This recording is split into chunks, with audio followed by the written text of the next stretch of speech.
Good afternoon again, ladies and gentlemen. We did indicate that we would have started at 1:05 and we want to start right at 1:05. My name is Lorna Thomas Black and I'm the Administrative Officer in the MonaMedia Research and Innovation.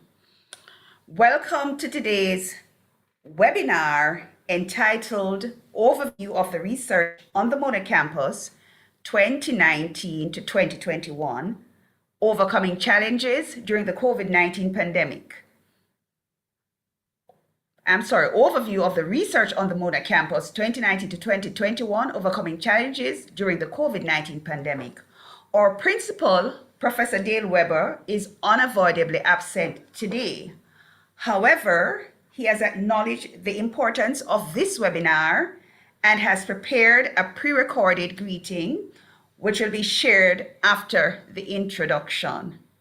We also want to, at this point, say that the director of the unit, Professor Eldemar Shero, is unavoidably absent today. However, she is looking forward to have the recorded version of the webinar. It is my honor to be moderating the program today. The MonaMedia Research and Innovation, as a part of its remit and in an effort to contribute to the university's AAA strategic plan, which is access, alignment, and agility, thought it would be relevant and timely to host a webinar to highlight the work carried out on the Mona campus during this very challenging time. Our researchers have prevailed despite the numerous setbacks in this persisting, unprecedented situation. Research has shown that with the advent of the worldwide COVID-19 pandemic, there has been a negative domino effect on the Sustainable Development Goals put out by the United Nations, also on the Jamaica Vision 2030 plan and the university's AAA plan. It has also revealed that in the university community, there are certain realities that we must be mindful of. These are: one, more funding has been channeled into COVID research, thereby reducing the amount available for other areas of research. Two, while that is so, other areas of STEM research has been negatively impacted. And this has also had a negative effect on early researchers who would have needed funding to carry on their work. Conversely, the humanities and social sciences faculties were able to engage in increased desk research, which can be considered a positive outcome. Today, our presentations will highlight how these faculties have pivoted to continue to engage in their research activities. And we will be hearing from the Faculty of Social Sciences, the Faculty of Law, and the Faculty of Medical Sciences. The University of the West Indies continues to be the paramount learning institution in the Caribbean and will hold this position for a very long time. We are sure that the new iteration of the AAA plan will address what is needed to move the university forward as the world continues its adaptation and recovery process. Today's webinar will have 3 presentations, and as I indicated previously, one from the Faculty of Social Sciences, the Faculty of Law, and the Faculty of Medical Sciences. After each presentation, there will be a 10-minute period for questions and/or discussion. The raise hand option will be used to facilitate this section, and questions can also be posted in the chat.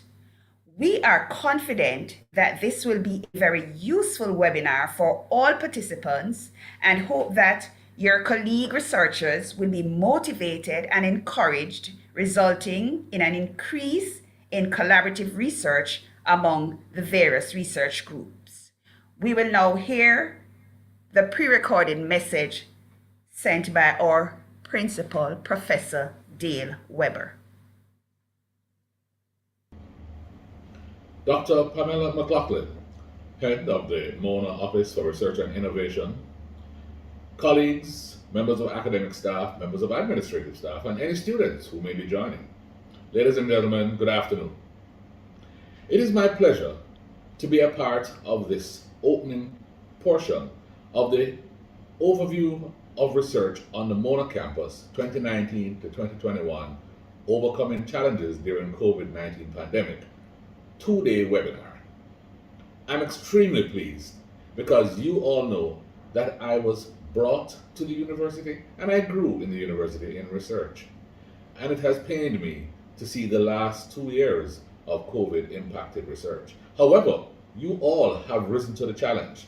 And I would like to thank Dr. McLaughlin and her able team at MORI, who have today and tomorrow brought to the fore some of the research and some of the insights that have led us through research in this period. The MONA campus has risen to the challenge, as it always does, and you are the evidence of it. You have persisted, you have persevered, and in this unprecedented situation, you have made the difference. You all know that graduate studies and research are the niche separators, which puts the UWI apart from all its competitors. Well, our research again is on show. It is indeed a timely and opportune seminar, or webinar, because the COVID-19 has changed us and changed how we do so many things. We're now seeing the light at the end of the tunnel. It's an opportune moment to look back to determine, so how did we do? What did we do? And what did we learn from it? One of the main roles of the UWI through our AAA strategic plan is to enhance the capacity in research. In fact, AC4 speaks to increasing the quality, quantity, and impact of our research. The pandemic, despite all its challenges, has created new opportunities, and this two-day webinar is going to help us determine what have we done and how well have we done. You will hear from all our faculties. You will hear from faculties that have done research both on the campus and off the campus, research in their departments and this research with the wider communities, especially with our government partners. You will hear about the challenges encountered, the opportunities arising from COVID, and research that was embedded in COVID. Research done throughout the period and what has been achieved, and the lessons learned. You'll also hear from the MONA Aging and Wellness Center, which has been at the forefront of not just vaccination, but data collection, and I'm eager to hear the research that will come from there. I'm looking forward to an informative and enriching two-day webinar. In the absence of research days, this may be what we do to start, but we must get back to something of that sort, and I embrace this two-day webinar.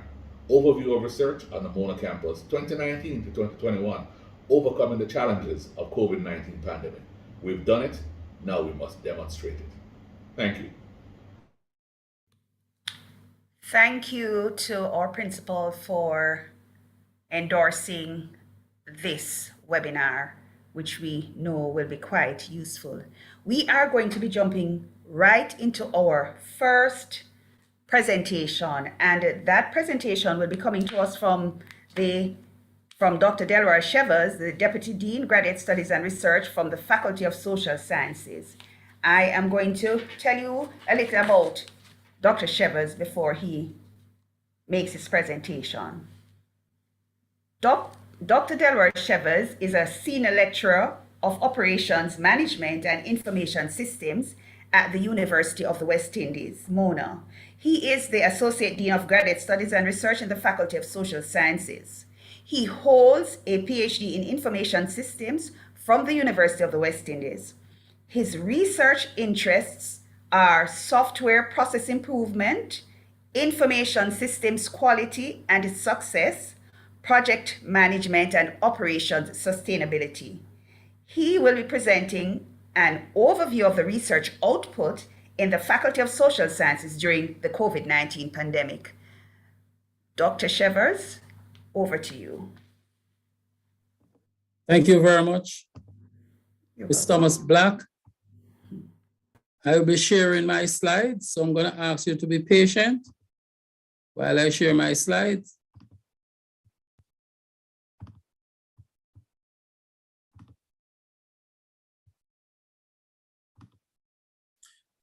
Are you seeing my slide? Yes, thank you. Yes, Dr. Shevers. Good, thank you. Okay, Good afternoon, ladies and gentlemen. Again, thank you, Mr. Thomas Black. I will be looking at overview of research on the Mona campus 2019 to 2021, overcoming challenges during COVID-19 pandemic. And my focus will be on the Faculty of Social Sciences, FSS. The journey I'm going to be traveling along, I'm going to look at the challenges encountered, opportunities arising during the period, research done and the output achieved, and lessons learned. The major challenge encountered, as we all know, COVID-19 and the financial constraint being experienced by the University of the West Indies. In looking deeper at the challenges where research is concerned as a result of COVID-19, there is decreased research output due to greater responsibility from schooling children at home. And this is applicable in a number of cases with our lecturers. The second point is a lot of personal grief due to death of loved ones during the period, mental fatigue from the virus, which has led a lower productivity in research, and a shift from more empirical to more conceptual paper due to limitation in data collection by some researchers. In continuing looking at the research challenges as a result of COVID, unable to attend conferences physically.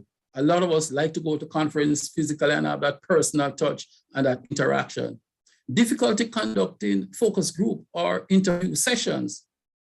Lack of access to needed resources like labs, equipment, respondents, and not just survey respondents, but interview respondents. And so that there has been that lack of needed access to needed resources. The last bullet is, at the beginning of COVID, we had a number of training seminars on online training, and that led to less time by some researchers or some lecturers to do research.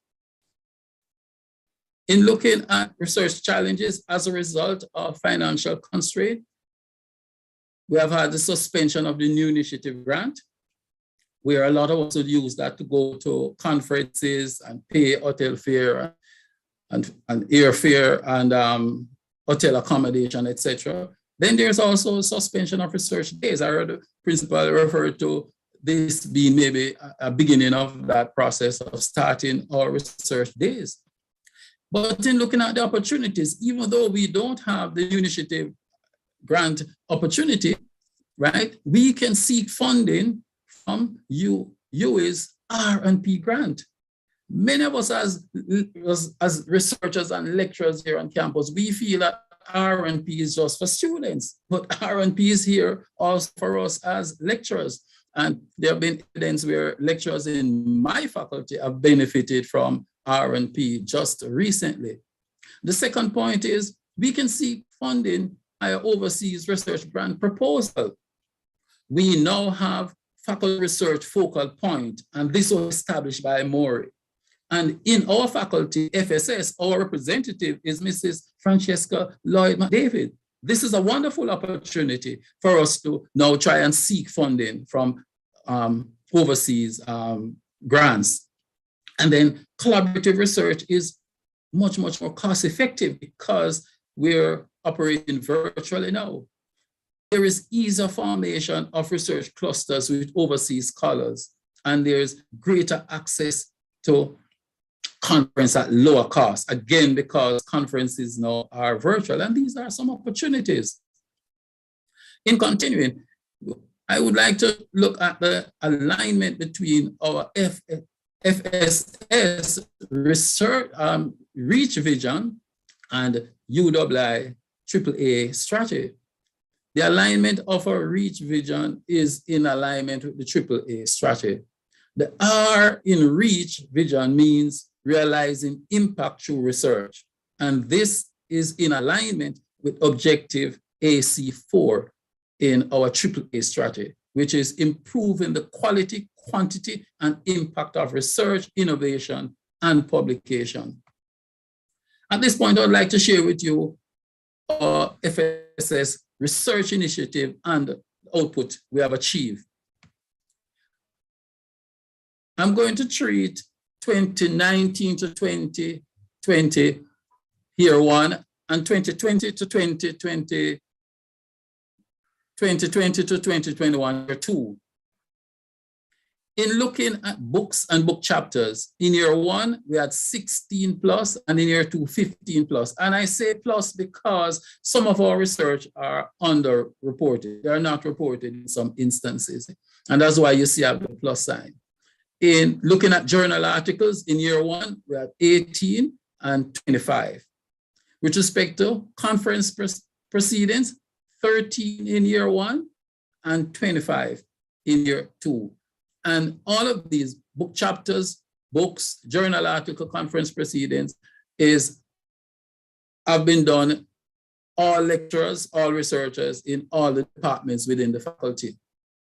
I move next to seminars and brown bags. In year 1, we have 31 seminars and brown bag. In year 2, 38. And this is applicable in Center of Disability Studies, Econ, Government, MSBM, Salisis, SPSW, and WJC. And then in looking at books, book launch, we have had 2 book launches in year 1 and 5 in year 2. And the book launches are in MSBM, Salisis, SPSW, and CDS. During the period, the 2-year period, we have been having our annual writers retreat. At the end of the writers retreat in year 1, after 12 months, we have had 7 publications coming out of the writers retreat. In year 2, after 12 months, we have had 6 publications coming out of those writers retreat. In continuing, looking at grant writing workshop, we had 1 grant writing workshop. In year 1, we had 27 attendees. In year 2, 1 workshop, we had as much as 40 attendees attending those workshops. Now, what we have done after the grant writing workshop, we have established a grant writing committee in year 2. And the chair of that committee is Professor Henry Lee. In continuing, Salisis have had 6 clusters, research clusters, and the 6 clusters are in year 1 and year 2. And the theme of these clusters are sustainable development, crime prevention, economic development, social policy, demography, and migration. And at this point, I would like to share with you some of the research coming out of the Salisis research cluster. And I'd like my colleagues in FSS to pardon me and excuse me for singling out Salisis. But we have like Professor Henry Lee publication, the COVID-19 pandemic childhood inequality en masse in the Caribbean in COVID-19 and childhood inequality. Another publication from Professor Henry Lee, Jamaica Social Policy Response to COVID-19, Societal Inequalities Laid Bare. Ms. Nadine Newman, her publication, Academic Library Leadership, Lessons from COVID-19. Dr. Pat Nortova, Food, Land, and Crime Justice in the Caribbean, Systemic Responses to COVID-19 as a State of Protracted Crime Emergency. Dr. Arlene Bailey, ICT and the COVID-19 Response in the Caribbean. Dr. Natalie Dietrich, Undesirables, COVID-19, Human Rights and Border Regime in the Caribbean. In continuing, Dr. Dacia Leslie, A Global South Country Perspective on Prison Overcrowding and COVID-19. Kevin Williams, Do Remittances Condition the Relationship between the relationship between trade and government consumption? And Thelma White, Impact of COVID-19 on Jamaica Funerary Activities. And also pretty soon, Dr. Dacia Leslie will be launching her book titled Critical Caribbean Perspective on Preventing Gender-Based Violence. So we have been having a number of research coming out of the Salisis cluster in a number of different areas, primarily relating to COVID-19, all right? But in continuing, looking at research projects, we have had 8 research projects during the period. They happened in year 1. But I'd like to single out this particular research project, the study conducted by Solis and Capri, looking at socioeconomic impact of COVID-19. And then in continuing, symposium within the faculty during the period. In year one, we had the Peter Todd Symposium. In year two, we had 2 symposium, FSS at 60, and then we had another symposium titled Daddy Matters, because we generally have been focusing on the ladies. And in continuing looking at institutional research, we had 3 such institutional research. Looking in year one, looking at employee engagement, students as customers, and performance and labor market outcomes. And in year 2, we had 2 institutional research productivity survey and institutional research on undergrad students. And I would like to say at this point that the research productivity survey was conducted between FSS and FST, and the lead researchers are Professor David Tennant and Professor Taylor from FST. In continuing looking at professorial lecture and distinguished lecture, we had in year one, we had Professor Justin Ram making a distinguished lecture. And then in year 2, we had Professor Henry Lee doing her professorial lecture. And the title of her professorial lecture was Recovering Childhood and Building Child Agency in the Caribbean. This is a lot in the midst of the pandemic. So in looking at lessons learned, the new normal is here to stay. Virtual conferences, virtual meetings, etc., they're here to stay. So researchers need to find new way to maximize on what now exists. We're gonna have less physical networking, more virtual meetings, etc. And so proper preparation, thorough planning, and detailed organization is essential to achieve our academic goals. Lessons learned, how resilient our fellow colleagues are in coping during these challenging times. And I make this point based on the research output. It's not bad considering the many challenges that we face during the period. So as my charter to fellow colleagues, due to the advent of COVID, earlier we used to say, let us try to find a balance among teaching, research, and service. But now, as a result of COVID, we have got to add family and our health. Very, very important. So now we need to find a balance among research, teaching, service, family, and our health. So my challenges and my charter is, let us do something positive today in this era of research and publication. Thank you, ladies and gentlemen.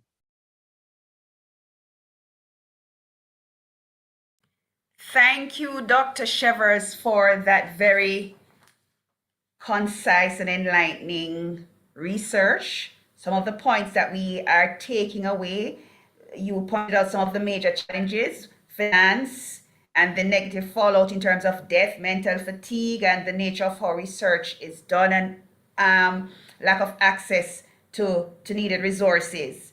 And you also pointed out that there were issues with less time to research due to increased teaching. And you made sure that you pointed out that while some funding was not available, funding is available through research and publication, and they can also seek funding overseas on collaborative research, and they could do virtual conferences. You also pointed out the usefulness of the establishment of the faculty reps that would work with our grants officer, Dr. Julianne Grant. And you spoke to the alignment of the FSS Reach Vision and the AAA strategy, and the mnemonics really helped and will help persons to remember. You also spoke about the kind of work that was done, and you pointed out that Solis did some great work. And I am hoping that the pure research will add to the knowledge, and the applied research will apply it and help ourselves. And you ended by saying that the new normal is here to stay, and researchers must adapt to achieve their goals. And the final thing I want to point out, there must be a balance between research, family, and health. There has to be a balance. So we really want to thank you for that very enlightening presentation, and it bore out what I pointed out in my introduction, that the social sciences and humanities had a chance to engage in greater research during this point. So we thank you. We're now open for questions and comments. So let me see who. Oh, somebody. Julian. Excellent, Julian Dr. Grant. Shivers. We have Julian Grant. Dr. Grant, could you go ahead and ask your question, please, or make your comment?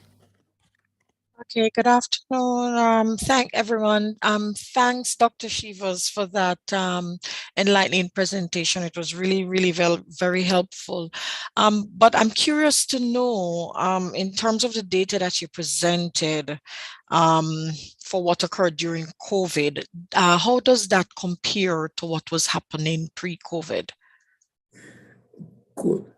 That's a very good question, Julian. And I had asked earlier to make a definitive statement whether we have done more or less, but I was unable to get that data. But my gut tells me, intuitively, I think we did a little less than before. So I'm not able to answer you with evidence. I'd asked for the evidence, but I was unable to get it. But I think we did a little less. Sorry about that, Julian. Okay, that's all right. Thanks, Monch. I mean, I think it would be useful for us to, you know, be able to compare what has been happening, and it would help to show areas, you know, with more empirical data where we have actually really improved and so on. So thanks for that again. Yes. Thank you, Julian. There's another question, moderator. I had my hand up. Grace Castle. Should I go ahead? Yes, please. I think you, yes. Yes, you may go ahead. Yeah. Thank you, Dr. Shivers. Just a quick question. Are there plans to circulate your slides?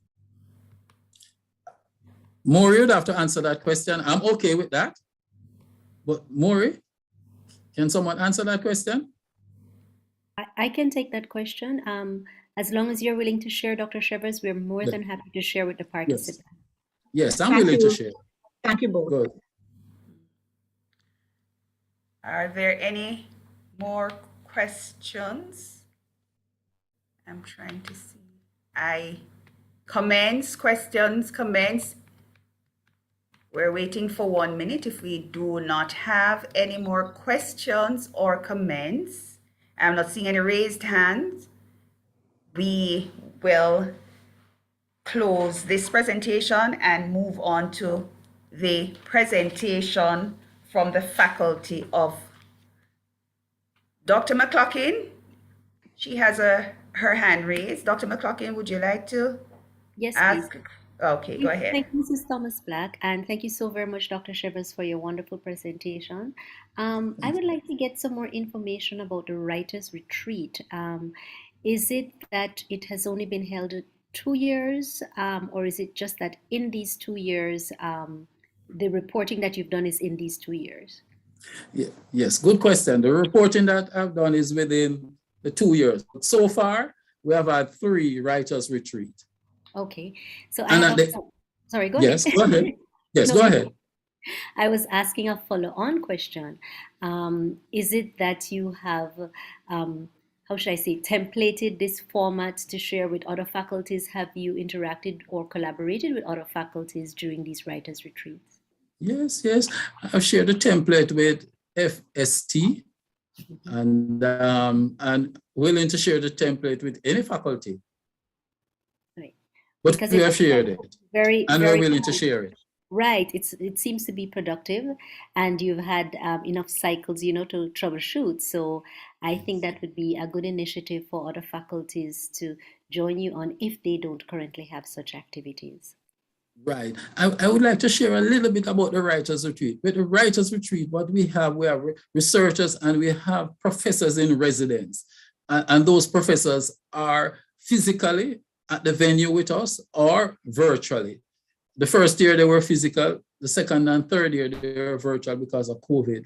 And their role is to provide mentorship with the researchers who are on location. And we like to go away from work and family. So we now normally like to go in the rural areas, you know, at a hotel and just hold our head down and do some work. And then every 3 months, 6 months, 9 months after, I follow on the research to see where we are. And that's why I know I can report.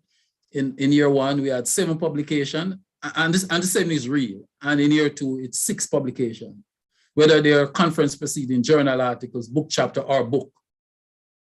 Yes. So thank you for that question.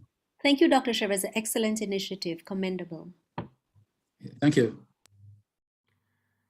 Thank you, Dr. Shivers. I'm not seeing any other hand up.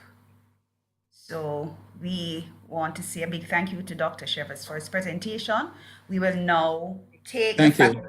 You're welcome, Dr. Shivers. We'll now take the Faculty of Law. I'm going to do an introduction of what is going to be presented. The Faculty of Law, the most tangible impact of the pandemic on research at the Faculty of Law at Mona Law has been a noticeable growth in collaborative research within the faculty and across disciplines, institutions, and borders.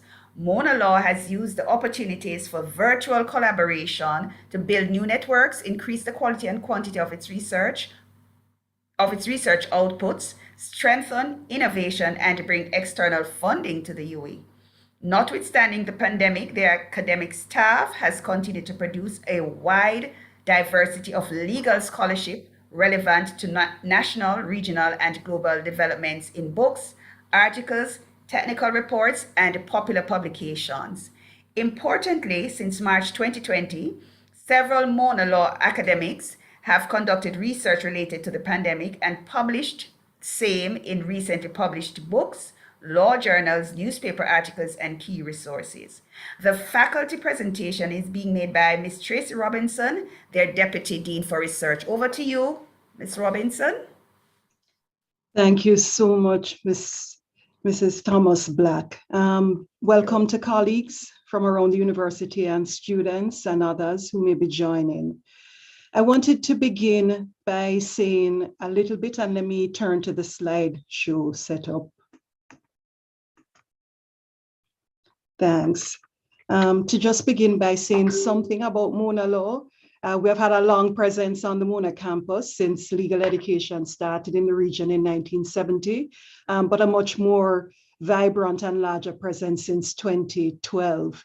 We have about 500 undergraduate students relative to other faculties, a much smaller population of graduate students, about 23, and our students come from all over the Caribbean and further afield. I see students from Nigeria on this webinar who are part of our graduate program. We have 15 full-time lecturers and 5 adjunct lecturers. The challenges are very similar to those described by FSS. We've had less research time, especially in the semester following the pandemic. The semester continued into the summer. We had to learn new ways of teaching, and moving online and for examination purposes also took considerable time from research, and many had increased caregiving, family, and domestic responsibilities in the wake of the pandemic. Working online, I think the older some of us are, turned out to be challenging. Back-to-back meetings, unreliable internet for all, and Zoom fatigue, as we've come to call it. And then reduced access, as Dr. Shivers mentioned, to research resources, and the shrunken research network space as the conferences we had planned to go to were canceled or altered, or travel for our own research was restricted. During the pandemic, I think many colleagues have attempted to translate some of the challenges into opportunities. No movement has meant that some of us have recovered some of the time we spent on airplanes and in transit to work. Some of us have improved the conditions under which we work at home, making us more productive in multiple places. And many of us, as you know, have more robust virtual workspaces using webinars, seminars, conferences to disseminate research, collaborate, and also to connect. As you mentioned, there are three main things I think we've accomplished during the pandemic. One is the strengthened diversity in the sort of legal research done at Mona Law. And I would say one has to think vertically and horizontally as well, and not just laterally. So students as well as staff, a noticeable growth in collaborative research and important contributions to the analysis and knowledge about the pandemic. So to take the strengthened diversity of legal research, let me start with books. 5 sole-authored, co-authored, or edited books to date during the pandemic. Prof. Stephen Vassiani, his essays on law and policy, book on Caribbean constitutional law in a 2nd edition. The book you heard referred to, which tells you something about collaboration, co-edited by Dacia Leslie and Ramona Bihular on critical perspectives on preventing gender-based violence, out in a few by Rutledge, Suzanne Fuchs-Golson on corporate business principles, and just about to come out, Tort, Caribbean Tort Law in its 6th edition with Natalie Cortese. Over 20 articles in diverse fields, financial crimes, IP, the CCJ, colonialism and sexuality, and a double issue of the faculty's journal, the Journal of Law, Governance and Society. You can see a sense of colleagues who have produced articles during this COVID period, 2021 and 2020. But faculty members have also been engaged in technical and popular publications, touching on very germane issues. Around the Maroons, you see Prof. Vassiani's recent articles, Inclusive Justice, Dacia and Ramona and others. Also issues around abortion, or former colleague Anika Gray, judicial appointments and so on, writing in the newspapers and producing technical reports of importance. But I think I want to also highlight very visible undergraduate research, or more visible undergraduate and graduate student research. We're a relative newcomer to graduate research. Only since 2014 has the faculty been engaged in graduate research. In the COVID period, we had 5 seminars from MPhil and PhD students, with 2 students getting ready to submit. And we had a plethora of supervised independent research work by students. This is a little known resource of excellence in the Faculty of Law. And repeatedly, and during the pandemic, both of the 2 top graduates of the Faculty of Law's LLB program devoted considerable time to independent research. Stephen Harvey, who you see at the bottom, who did work on the property rights of spouses legislation, Sharika Lindsay above, who did work pertinent on a famous 1950s case called Manor Row and the status of the Accompong Maroons. But a range of topics which students looked at, and you can see that Dean Ali has pioneered the establishment of the Mona Law Review, which is now a student law journal, which will publish its first issue in June of 2022. This is, I think, a significant outcome of the kind of work we've seen students do, including during the pandemic. I wanted to give one example of the way in which that work connects to everything else and how undergraduate research matters, the convergence of teaching, legal developments, and research. So one undergraduate student, Joanne Hilton, did supervised independent research on grooming codes in the police forces across the Caribbean. He closely watched developments going on in the courts in the Caribbean. So he noticed the Virgo case, which many of you are aware of, and Kensington Primary School with a decision in 2020. Another case involving a female police officer who was denied access to the police force because she wore locks, decided in 2021. And he did research on this particular topic and then contributed to student debates around grooming codes in September 2020. These sorts of debates certainly didn't happen in this way before the pandemic. But let's take a second and listen to Joanne. My name is Joanne Hilton, and I recently completed my Bachelor of Laws at Mona Law. During my final semester, I undertook supervised independent research on appearance and grooming regulations in 8 Anglophone Caribbean police forces. I discovered that these forces maintain grooming policies which regulated hair, height, and weight. Regarding hair, all countries contain a general prohibition against wearing long hair. In some police forces, popular Afrocentric hairstyles such as dreadlocks, locks, braids, and cornrows are banned. Furthermore, 2 states imposed weight requirements on its members, and 3 territories contain minimum height requirements. The reasons given for these regulations included the need for uniformity of appearance and to ensure the safety of its members while on duty. As such, I sought to determine whether these codes breached Bill of Rights provisions, particularly equality and the non-discrimination rights, freedom of expression, and freedom of conscience. Additionally, I consider the relevance of human dignity as an underlying feature of each right. I'll stop there, but a good sense of how the research of a student connects to the outreach and teaching activities around debates of students and becomes important in larger debates in the Caribbean. Good morning. So I think that you will notice that the research, at least in Mona Law, has been sustained because of the interconnected institutional structures that all connect to research, that undergraduate and graduate teaching are producing research. That the project work of the faculty and the outreach work of the faculty, the symposium every single year, we had the 6th and 7th symposium during the pandemic, the projects of the faculty all produce research. And then that's in addition to the more traditional research and publication work of the faculty. Its journal, which publishes the conference proceedings, the workshop series, the writing seminars, which Natalie Cortese leads.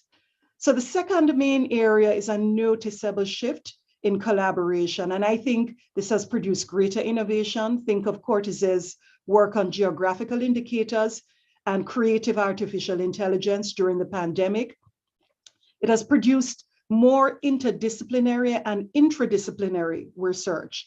And think of the work of the faculty and Salises through Ramona Bejular and Dacia Leslie, which I've heard described across 2 faculties, and also the recent COVID-19 research led by Gabrielle Elliott Williams, which integrated lecturers, tutors, and graduate students. We've certainly seen funding to the University of the West Indies through Mona Law increase by nearly $300,000 US, expanded networks, and I think certainly on some colleagues' part, increased quality and quantity of research.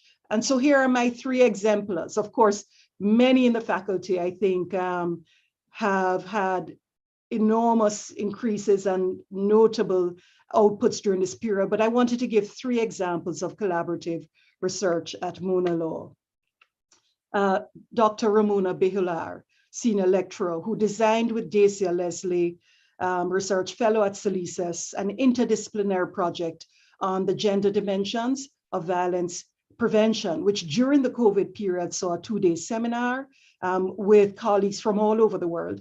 And the product from, or first product from this collaboration will be out very, very shortly from Routledge. She also co-wrote with Jamaican legal scholar at Howard University Law School an article on forging cross-border connections through scholarly writing. And this is very much about how do we engage in collaboration around legal writing in the context of the COVID pandemic. And that collaboration and article was featured in a recent activity in the United States in Florida. Dr. Natalie Cortese, Senior Lecturer and Deputy Dean, Associate Dean Outreach and Continuing Legal Education, has during the pandemic been a co-investigator with colleagues at City Law School and the University of the West Indies in 2 IP projects that also includes research assistants who are Mona Law graduates. One I've mentioned on artificial intelligence and intellectual property in the Caribbean, which included Dr. Mansingh from FST, and will generate an article published in that particular area and a website, and another on Jamaican geographical indicators with her City Law School colleagues, which should lead to a new course at the graduate level in this area and continuing legal education. The third exemplar for me is Gabrielle Elliott Williams, who was the co-rapporteur for an interdisciplinary research project on legal responses to COVID-19 in Jamaica, which became part of a larger Lex Atlas COVID-19 project that included nearly 200 jurists and about 60 country reports published by Oxford University Press in the Oxford Compendium of National Responses to COVID-19. The authors include 3 Mona Law lecturers, a former lecturer, a tutor, another tutor who is a PhD student. And that article is published last year in OUP.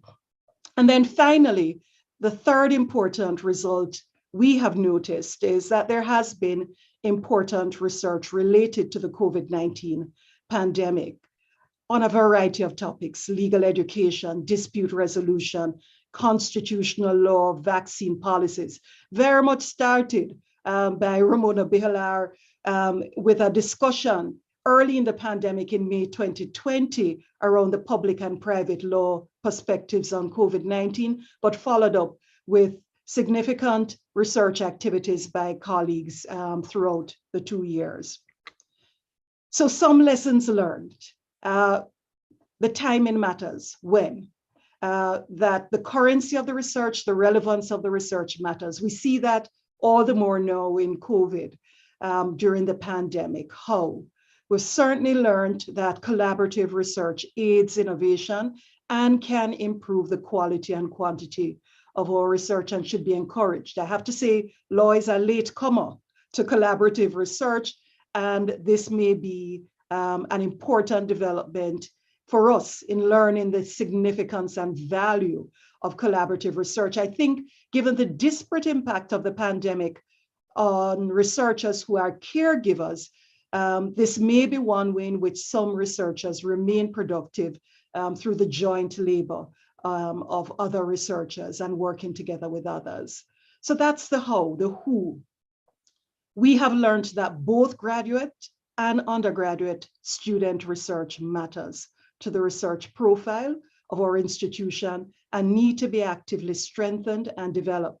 And we have benefited during the COVID pandemic through strong One UA work with our colleagues at St. Augustine and also at the Caville campus in the faculties of law. And then finally, a word to unsung heroes in the pandemic. In a virtual new world, the existence and excellence of MonaMedia has made all the difference to the research of the Faculty of Law. We can be seen and have been seen and heard globally by folks we would never have been able to engage with prior to COVID. The 20 or more videos on YouTube, which have been uploaded by MonaMedia, curated and prepared and assisted us in the presentation of them, have given us our widest audience to date. Big up to MonaMedia, and thanks particularly to Ishmael Preston. Over to you, Mrs. Thomas Black. Thank you, Ms. Robinson. I just want to highlight some of the very salient points that she made. We thank her for, reminding us of Mona Law, how long it has been around, and telling us how many persons are involved: 500 undergrads, 23 graduate students. She spoke about the challenges to include less research time, learning new ways of teaching, and increased family responsibilities when you're at home trying to work from home. She also spoke about unreliable internet, among others. She also spoke about the opportunities that the No movement helped them to recuperate from these long flights and so on, giving them more time to research, and they also had a more robust virtual workspace. She spoke to some things such as strength and diversity in legal research, where you saw students coming in. They had 5 books, 20 articles, and several technical reports. And she spoke to growth in collaborative research, and that is important. That is a common thread that I've seen coming through both presentations. She also spoke to the research that was undertaken by graduate students and undergraduate students during the pandemic. Very, very important work. I want to reiterate the whole issue of collaborative research, improvement, she said, in this area, more funding, more innovation, increased quality and quantity of research. We also want to say congrats to the outstanding persons who she mentioned in her research. And another point she spoke to was the important research that took place related to the COVID-19 pandemic. And finally, in closing out, she spoke to timing. When do we do these research? How? And she again mentioned that collaboration is the way to go. She spoke to who? And she indicated that both graduate and undergraduate work is important. In the Mori office, we are always saying that the graduate work needs to be put out there some more, because it's just as important as the graduate work. And we are very, very grateful that the law faculty has taken special interest in that. She also spoke to technology and how it impacts what they're doing. And lastly, she gave a big up to the MonaMedia, and we also want to join her in bigging up the MonaMedia. Mr. Ishmael Preston, we thank you for your assistance through all of this. We really do appreciate it. Do we have any questions or comments for Ms. Robinson at this time? Don't be shy. We're taking all questions and comments. Raise your hand and you'll be acknowledged. I'm going to be looking for the raised hands, for persons who might have any questions or comments at this time. We just congratulate all the persons who have been working so hard in this faculty. I see here, let me see in the comment section here. Dr. McLaughlin's hand is up. Dr. McLaughlin, could you please go ahead? I'm not seeing your hand. Dr. McLaughlin? Yes, good afternoon again, everybody. I do not have a question, more of a comment. Thank you so much, Ms. Robinson, for such an excellent presentation. It gave us a very comprehensive insight into the challenges, but more importantly, the tremendous amount of work and I want to say community spirit and cohesion and this human spirit and strength that is exhibited or is being exhibited by the Faculty of Law, which I'm sure reflect what's happening in our faculties also, but your presentation was exquisite in how it highlighted what was happening, and I believe it is a source of great inspiration for the participants and for anyone who may view the recording after. It was well presented, as I indicated, but as I said, it is also extremely inspiring. And I thank you so very much for sharing with us, the Mona Research community, some of the details that we would not have been privy to in such a well put together presentation. Thanks again, Ms. Robinson. And thank you. And thank you to Maury. I should have mentioned that $300,000 US, or certainly a good part of it, is in part due to the work of Maury in facilitating fundraising. So thank you, Maury, too. Thanks, colleagues. You're most welcome. And again, we want to thank, especially we want to point out that our Grants Development Officer, Dr. Julian Grant, is available to assist persons who need some intervention in applying for their grants and so on.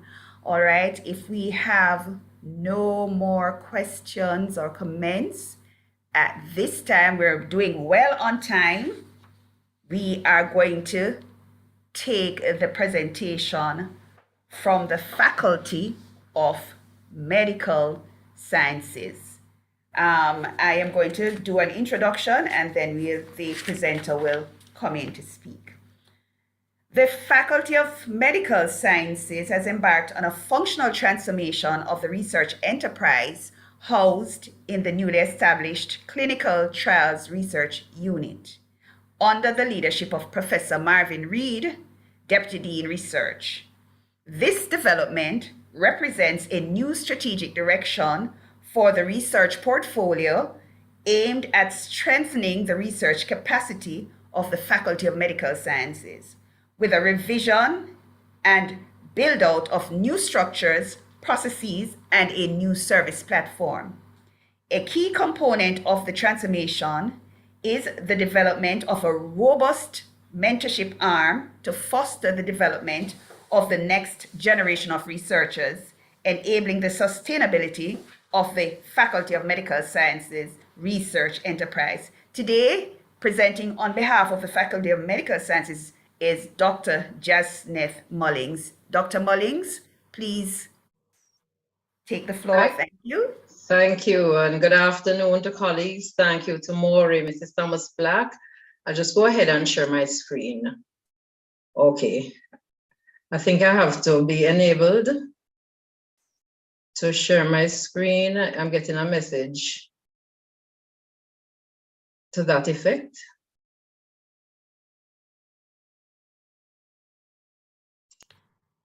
You were able to share your screen when you were trying. Right, okay, I mean, yeah, it's coming up now. Okay, Thank great. you. Okay, right, so good afternoon again, everyone. And we really are appreciative of this webinar, which is giving us, as the Faculty of Medical Sciences, along with our colleague faculties, an opportunity to share what we've done through a most challenging period of our lives, personally, institutionally, professionally. So this afternoon, I'm going to be speaking about the FMS Research Enterprise, or efforts to rebuild and to rebrand. So as mentioned by my other colleague presenters, you know, we've all been looking out over this pandemic horizon, waiting, wondering when it will have come to an end. And while it's clearly not absolutely at an end, we've made some significant strides over the last 2 years. So our experience in FMS really, with the pandemic, as far as that is concerned, our faculty and staff were really on the front line of the pandemic in terms of, you know, developing responses to national and regional public health imperatives. And of course, there was a high demand for clinical services and expertise. And we were very instrumental in that process through public health consultations. Our faculty were involved in the national vaccination drive, significant contributions to public education. At the professional level, we were really directly impacted. Of course, I think Dr. Shevers mentioned this earlier, human suffering, you know, and the delivery of services around that, the loss of colleague clinicians and healthcare workers, and of course, the factor of burnout would have contributed during this period. Like our other faculties, we too had to pivot to online teaching.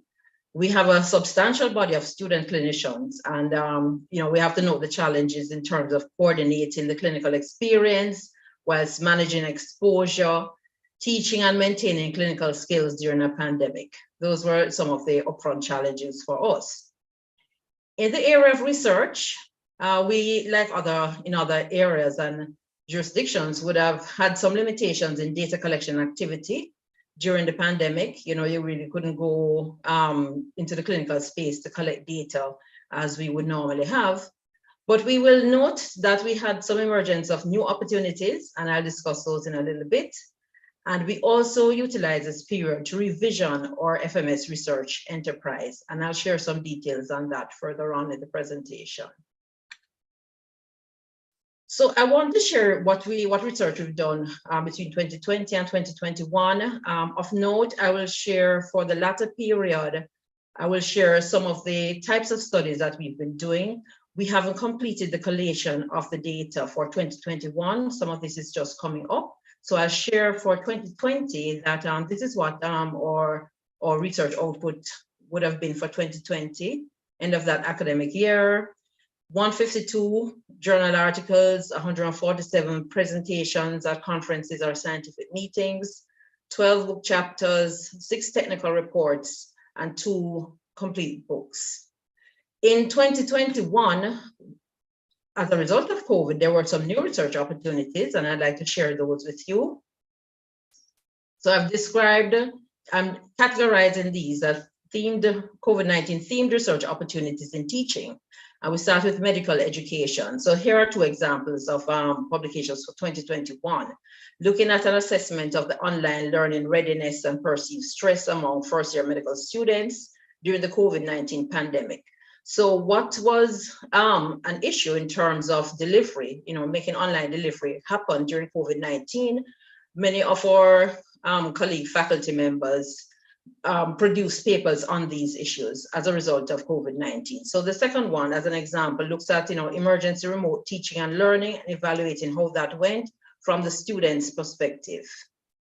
In terms of clinical and public health studies, this really would constitute our largest portion, our largest category of work. And here I've listed some examples, looking at clinical characteristics and outcomes in children with COVID, coping with COVID, the health risk communication, socio-demographic correlates. We looked at taxi drivers and the use of telehealth as some examples. And there were also a few grants which are written specifically to COVID related subject matters. In terms of our DRPH, Doctor of Public Health Program staff, there are a number, I've listed 6 here, examples of work that is in progress and at various stages. Some are at proposal stage, some have completed the rounds for ethical approval, and some are in publication preparation stage. So, with ranging in a number of issues, vaccine effectiveness, looking at, a retrospective study of persons, epidemiology, surveillance data, and such the like.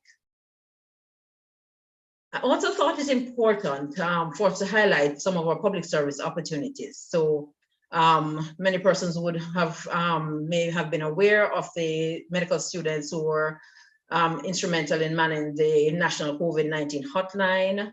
We've had a number of presentations, conferences, symposia, in which our faculty members have contributed and participated, as well as newspaper articles.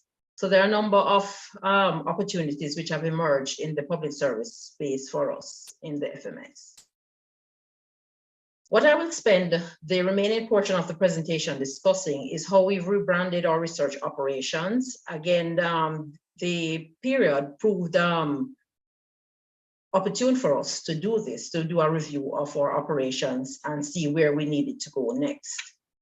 So the philosophical foundation of this transformation and this rebranding is really rooted in translational science. And translational science essentially is that bridge between your scientific studies and your application to population health or clinical health. So essentially we're moving from discovery, new treatments, new modalities, to delivery.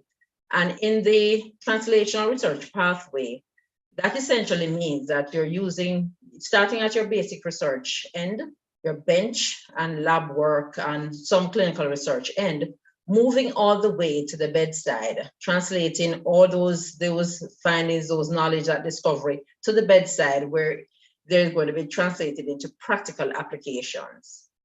And if we look at the translational research spectrum, this is T1 to T4, at the beginning, you start with your preclinical studies, your animal studies, and these findings are translated to humans, then to patients, then to practice, and then to population health. And population health is really the gold standard here because the ultimate aim is to have the knowledge and the discoveries benefit population health. So translational research in its design is not disease or system specific. It's very important. It's multidisciplinary and cross-cutting, and offers certainly opportunities to collaborate across disciplines. Importantly, innovation, efficacy, and sharing of knowledge are important aspects of translational research. So many universities have translational research offices or centers or units, and I've listed a few here, like the NYU, Duke University, University of Bristol. And funding agencies in parallel do have translational research centers, initiatives, or collaborations. So this is, really the new paradigm in terms of development of research where the world is going. So we're getting on that road. So having looked at that, those principles of philosophical foundation, what we've birthed is a clinical translation research unit, dubbed the CTRU in the faculty, and it encompasses what was known as the Health Research Resource Unit and the Clinical Trial Center, and it's going to merge these along with other activities in the FMS research-related activities to functionally transform us into a center or a unit supporting clinical trials, capacity development for research, a research platform, and knowledge management, dissemination, and entrepreneurship. So I'm going to share some details of that with you. What are we aiming to do with the CTRU? Well, the overall aim is to strengthen the research capacity in the faculty, and we're aiming to provide a platform for the development of scientists and health professional scientists who can, really address problems that are of national and international relevance, who can produce our high quality journal publications and grants, attract grants, as well as create that pathway where we translate our research findings into practice and policy. Very important for us as a region in the region, namely the Caribbean, and in terms of our relationship with other regions as well. And we really are aiming through this process to develop these scientists who will become our cadre of academic leaders as we go forward. So in this rebranding concept, in this relook at ourselves, we recognize that we have to rebuild, we have to reorient our research structures and processes to match that paradigm. And I'll tell you a little bit about that now. But when we looked at this, we thought that our starting point, we'd have to really break down what we call our accountability matrix. Who are the partners and what roles do they play in this process? So we've identified the UWI admin and the FMS administration as well, in terms of research policy development and oversight, intramural funding, and of course, MORI would be a part of that remit as well, as is their main role or one of their roles. We thought it's important to identify our department heads in terms of development of departmental programs of research, monitoring of staff development and the staff research trajectory and objectives. And for our faculty members to develop their various research agenda and their research plans and implement same. We are also paying very special attention. I heard Lorna mention earlier about graduate work, and we are paying special attention to our academic and research supervisors here in terms of capacity building for research supervision and guidance. Because as Prof. Weber mentioned as well, the graduate level is really a distinguishing level in terms of academic rigor. And we think that they're going to be very important partners with us in terms of research collaboration. So what are we trying to get to? What the road that we're trying to get on now is one that will support the research enterprise through strengthening of our departmental capacity, and as well as centralizing our common research goods. We're talking about our IT facilities, our lab facilities. We want to develop and implement a research strategy and portfolio. And to foster that next generation, it's going to be very important that we put in robust mentorship programs and postgraduate pathways so that this can happen and this can become a reality and be sustained.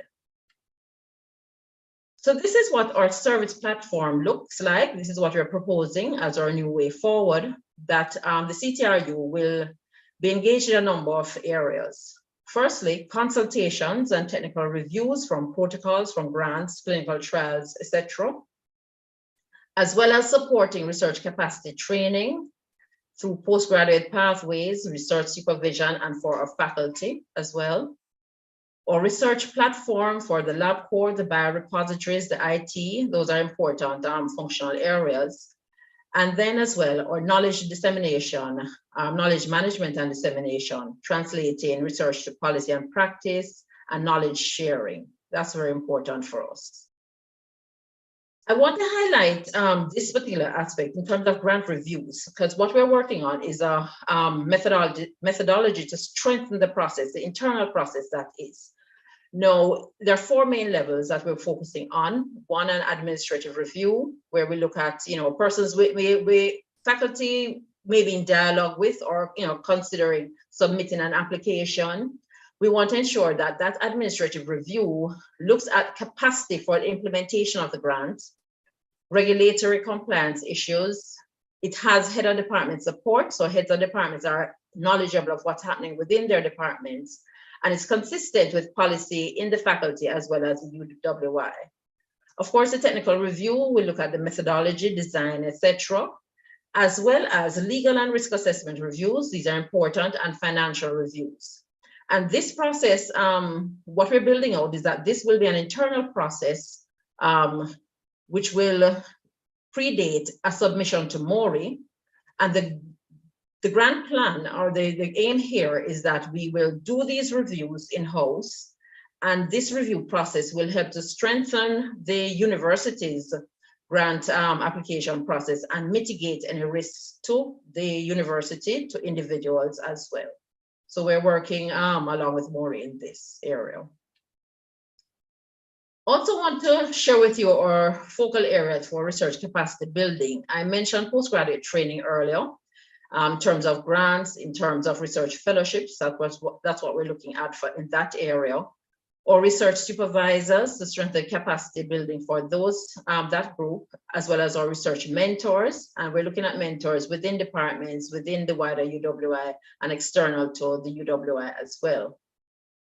The research infrastructure in the departments is very important to us because this is where the academic rigor, the baseline of the academic rigor takes place between faculty and between students and faculty. So our journal clubs or seminars or research themes and teams, it's important that we develop that and maintain that research infrastructure. So our architecture looks something like this. This is what we're proposing. Essentially, we have highlighted our research supervisors as one big group, providing support to students, our research mentors and our research liaison officers, another group which will provide support to staff. The CTRU essentially is merging, is expanding really to take in the research mentorship group, the research liaison group, and research supervisors as part of the core team. And we will be supported by our research consultants, both internal and external, so that we're creating a more robust architecture to provide support for research development as we move to a translational unit format. Some of the key steps that we've been taking thus far to move along that road is to have stakeholder engagements with our heads of departments, with research supervisors. We have, as at this point, persons, the heads of departments have assigned and identified research liaison officers. And we are working as well on a cross-campus collaboration for a research mentorship framework. So the CTRU, in its infancy and in its transitional development plan, will require the approval by the requisite agencies and units within the university to formalize or establishment as a translation research unit. So that's a process that is going to, we're engaging in, and that will come on further down.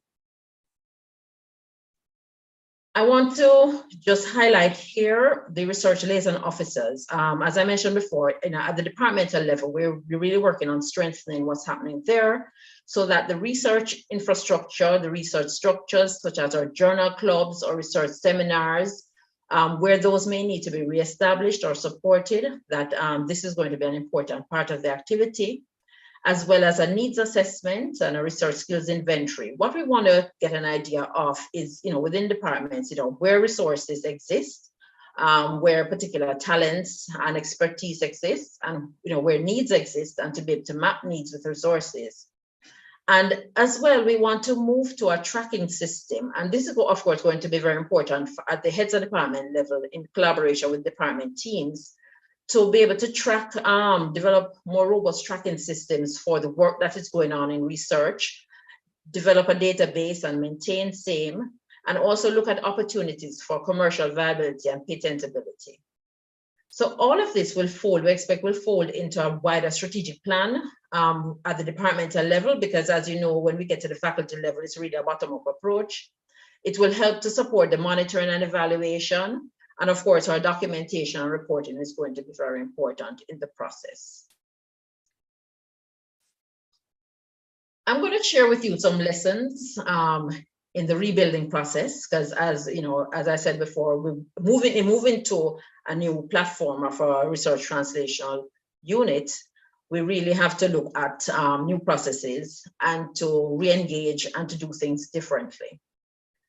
So I'll start really with the iceberg concept. And this is simple, simply put, you know, you see when the iceberg is floating on water, what you see above water is certainly much less than what is below water, what is holding that iceberg together. And if we consider what's on the surface as results, then I want to share with you what we're doing below the surface to get to the results that we are aiming for. So this is what I'm calling my inverted pyramid of success, or inverted ladder of success, if you will. And at the base is really for us new building blocks. So there's a renewed vision. I explained to you the philosophy of the translational science earlier. We have to engage a wider team using new tools and essentially reorganize the resources that we have available to us. And the aim here is that that work will produce more robust and sustainable systems within our faculty where research is concerned. And very importantly, this is where 70 to 80% of the effort, we project that around 70 to 80% of our effort is going to lie at these two levels. Our results, which is what you see above the surface, is going to require somewhere maybe between 20 to 30% of our effort. And just to explain a little bit more to you what that 70 to 80% rebuilding looks like. So in any rescoping, of course, your situational analysis is going to be important. And that situational analysis requires that you take a real hard look in the mirror. You need your truth tellers alongside you. You need your strategic thinkers.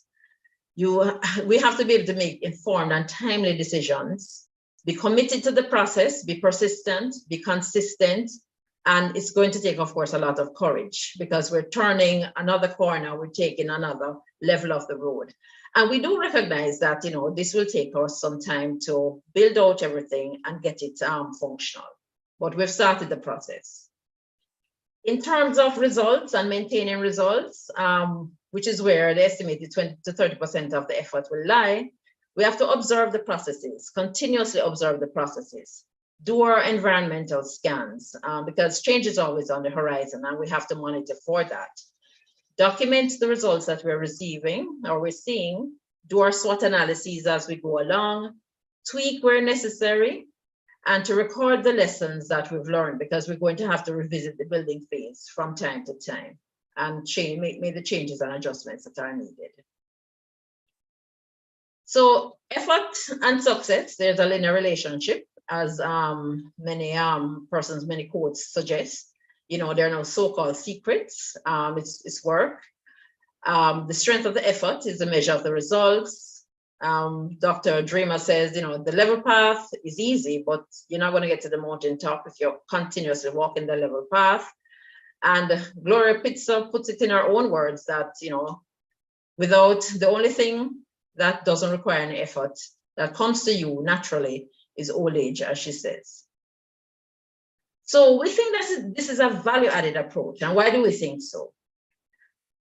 When we look at or increase focus at the department level, we think it will support the performance system checks and balances. So again, the concept of the ladder returns here. The UE Evaluations and Promotions Committee, we know we have that in place and we have faculty committees related to that.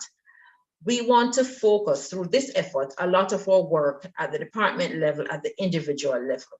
And how do we think, if you notice, I mean, in any physics, science will tell us that the base of the ladder is where the weight is greatest, and hence that base of the ladder has to be very robust to support the rest of the ladder. So we think that this approach will improve accountability across various levels, between individuals and departments, between departments and the faculty, and between the faculty and the wider UWI as well.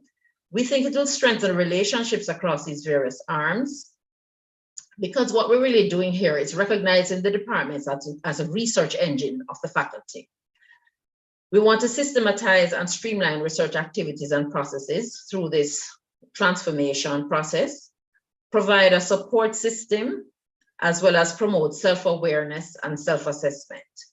And we think that overall, we expect that it will strengthen our strategic planning processes and improve our resource management as well. And ultimately, what we want to do is sustain our FMS Research Enterprise, rebuild, rescope, and sustain it from the issues of culture, having to do with our culture, having to do with our researchers, our staff, our students, our physical environments, our partners, external to UWI and within the UWI as well.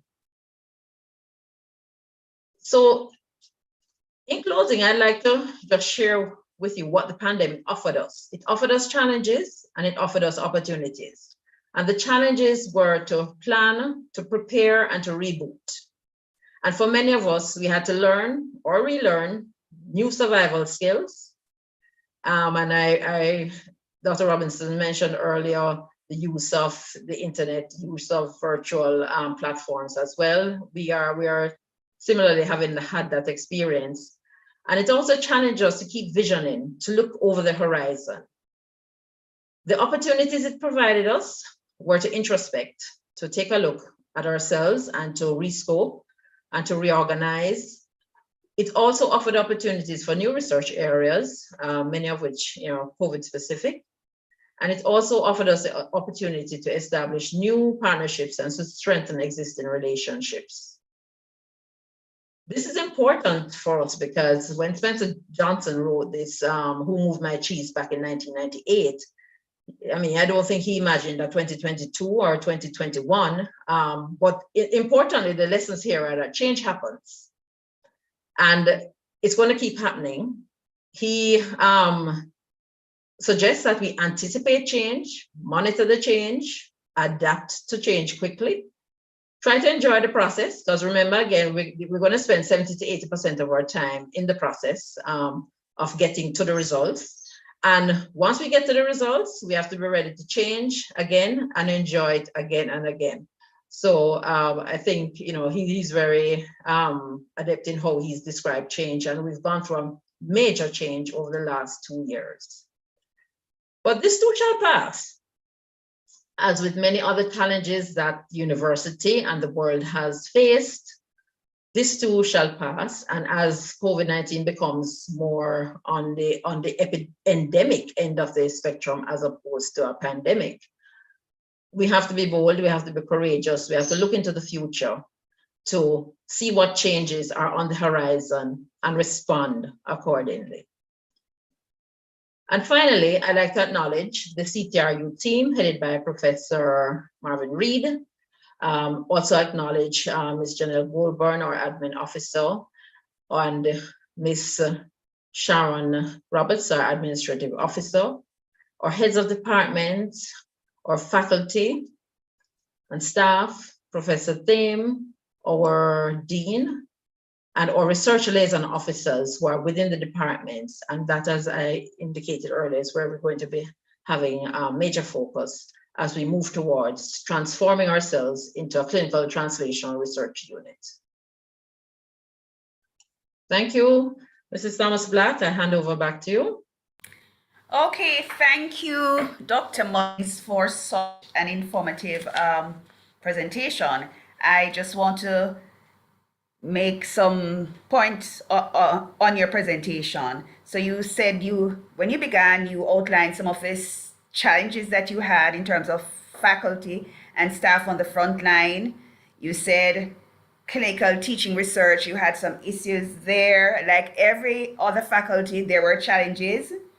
You said in data collection activities, even though there were challenges, you had new opportunities emerging. You also gave us some statistics on the journals and the chapters in books and so on, and that were done during this period in terms of research opportunities in teaching. The medical education online learning came out of this situation.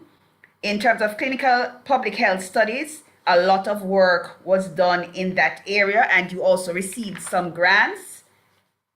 You spoke to the opportunities in the public service. 80 medical students volunteered and persons participated in conferences and seminars. You spoke to the rebranding of research operations, and there you mentioned the translational science.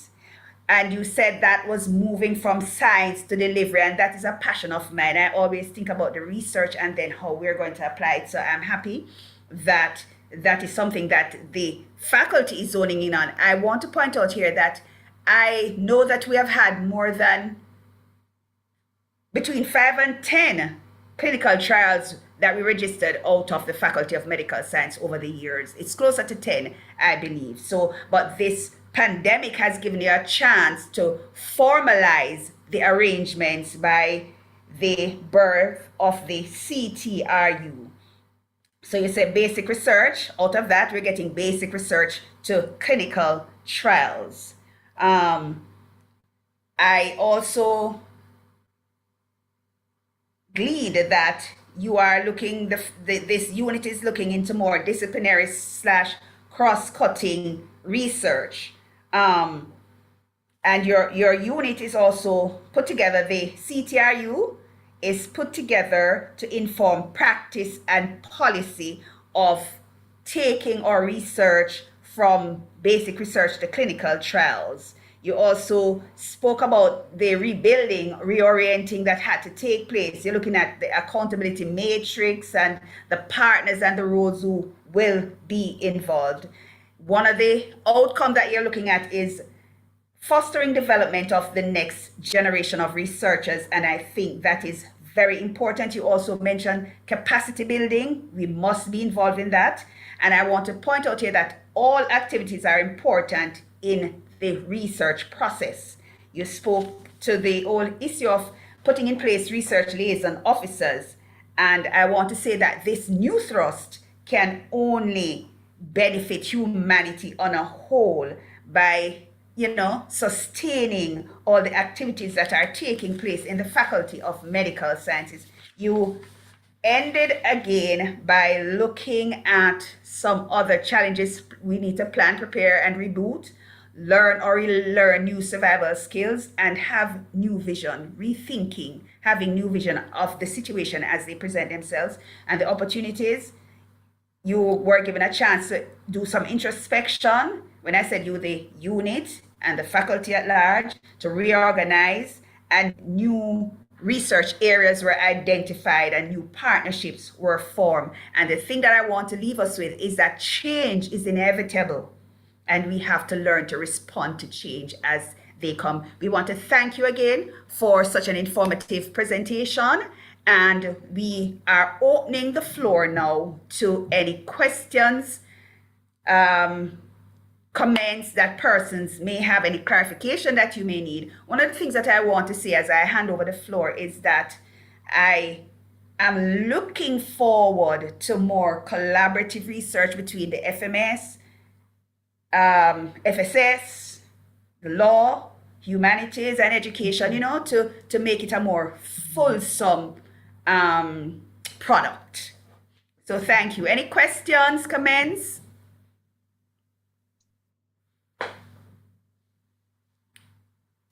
No question, no comments.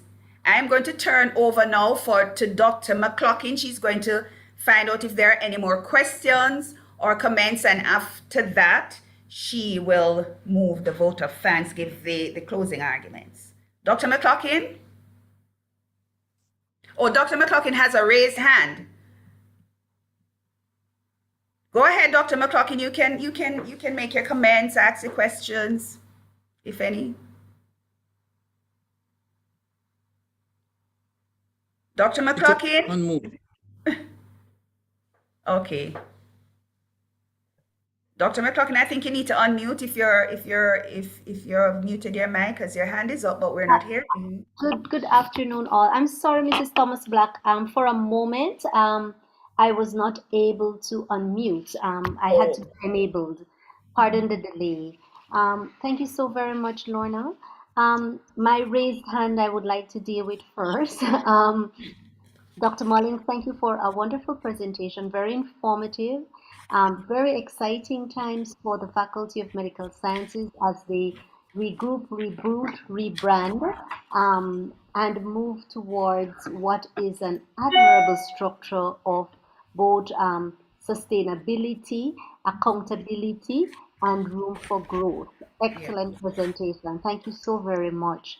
My question was that if in your analysis you notice that, as we would suspect, most of the research was COVID related during the period, or in the reboot, rebranding, and reorganizing, is it that persons were, how should I say it, as open to other research instead of just COVID related research, given your field of speciality? Okay. Thanks, Dr. McLaughlin. I think most definitely we are open to multidisciplinary work, and we have been doing that. Because of the space that we were in at that time, that was an opportunity. Those opportunities arose immediately around the clinical perspectives of COVID. But if you look at some of the work with, from the RPH and other programs, it does, they do look across socio-demographic issues, social, political, science, those kinds of collaborations. And really and truly, COVID-19 itself is an issue that has touched every aspect of our lives, from the political to the social, to the technical, to the financial, to, health. And certainly it presents a wonderful opportunity for collaboration. So I'm sure that you'll be seeing a lot more of that as we kind of try to, unravel ourselves from that, the 2-year, almost like a lockdown experience. And there are certainly, persons are raring to go to talk to other, members of faculty and across the university, and have been doing so. But I think this really offers an opportunity for us to pursue, as you said. Okay, thank you so much for that. Are there any other questions or comments from the participants? We can accept those now. I'm not seeing any raised hands. I'm scrolling through. Okay, so what we will do is, at this point in time, if there are no other comments from the participants, I would like to begin the closing remarks and the thank yous, which I actually started with in my initial comments prior to our beginning the session. We are at Mori extremely grateful for the support that we have received in our attempt to highlight what is happening on our campus despite all the challenges. Our researchers have proven through the decades their resilience is unmatched. The faculties and or units that will be presenting at our 2-day webinar is just the tip of the iceberg. Dr. Mullings, I'm using your terminology, just the tip of the iceberg, but we believe they will be representative of the work that has been happening and that will continue to happen as we have shown the resilience of our researchers. I would like to thank first the principal for sending his greetings, and by his support to all that Mori does and to our researchers by extension has been unwavering. He, in his wisdom, ensured that he would have greetings prepared for us regardless of his schedule not allowing him to be present with us today. We would also like to thank Professor Scherer for her support of Maury. She's our director. And the presenters without whom we could not have had our lovely showing today, which gave us an insight to what was happening or is happening in our research community over the last 2 years. Dr. Shevers, we are grateful for your overview and inspired by the commendable number of books and journals, conference proceedings, and the various activities that the FSS has managed to accomplish and accomplish well during this challenging time.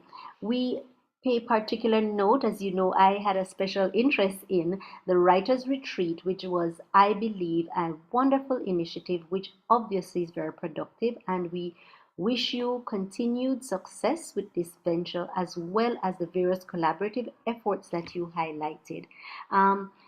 It showed that your faculty embraced the new normal and showed us how to maximize what existed, and you provided tips on coping and how we can find a balance between ensuring that we produce valuable and valid research while maintaining our health and sanity. Ms. Robinson of the faculty. Thank you. You're most welcome, Dr. Shevers. Ms. Robinson of the Faculty of Law, your representation of your faculty's commendable output is appreciated. It was very impressive, the number of books, articles, and technical publications which were produced during these very challenging times, which showed that your faculty was able to sustain and excel despite the challenges. In fact, there appeared to be an increase in quality and quantity with increased relevance and heightened collaboration. And most importantly, very impressive was the collaboration as well as the value given to graduate, undergraduate research during the period, and I believe it will extend outside of the period, as the value of this input to our research community and efforts has now been proven based on your report. Always working together between our faculties will be our, so should I say it, or opportunity to continue to excel. And for the FMS, Dr. Mullings, thank you so very much for showing us the plans that you have in store as a faculty, where the medical sciences will create a transformational set of changes to result in accountability, centralization, to increase consultations, improve your research capacity, and create architecture, which Maury's role has been highlighted. At this point, I would like to mention thank you to Dr. Mullings for showing that. However, we are also available to and are part of the architecture of all the research needs of our community. We are the facilitators and the supporters of all the needs, whether it be grant writing, it is IP consultation, if we're speaking about research development, and whether we are looking for funding together or we are trying to find solutions together. Maury is the facilitator that is available to assist at any time in any way within our capacity. So we would like to thank the participants for their attention and their presence this evening. We know that there are many competing obligations and responsibilities that persons have, especially on a Thursday afternoon. Everybody has numerous activities, and so we are very grateful that you took the time out to spend with us this afternoon to get this information that was so well presented by our presenters. Last but not least, I would like to thank the Maury staff for their support.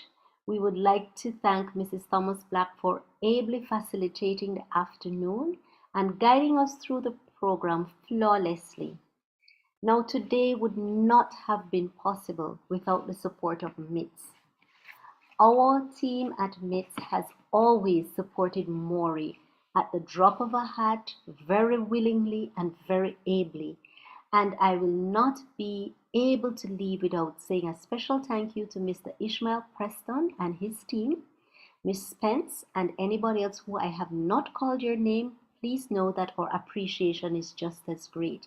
So with that being said, I would like to thank the participants and welcome you, participants and audience.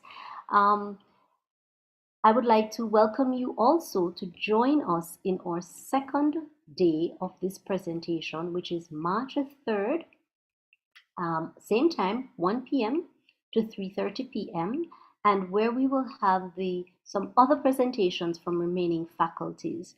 The information will be shared on Mona Messaging. You can register if you have not yet done so prior to the event, and we look forward to seeing you next week. Mrs. Thomas Black, over to you. Thank you all. Thank you, Dr. McLaughlin, for that vote of thanks. And again, we just want to say thank you for coming. We want to thank Ms. Monique Thomas and Ms. Julian Samuels for assisting us so well as well. So thank you all for coming, and I really, really enjoyed today. Please feel free to contact our office for any further clarification that you may need. Thank you very much. Thank you. Goodbye, everybody.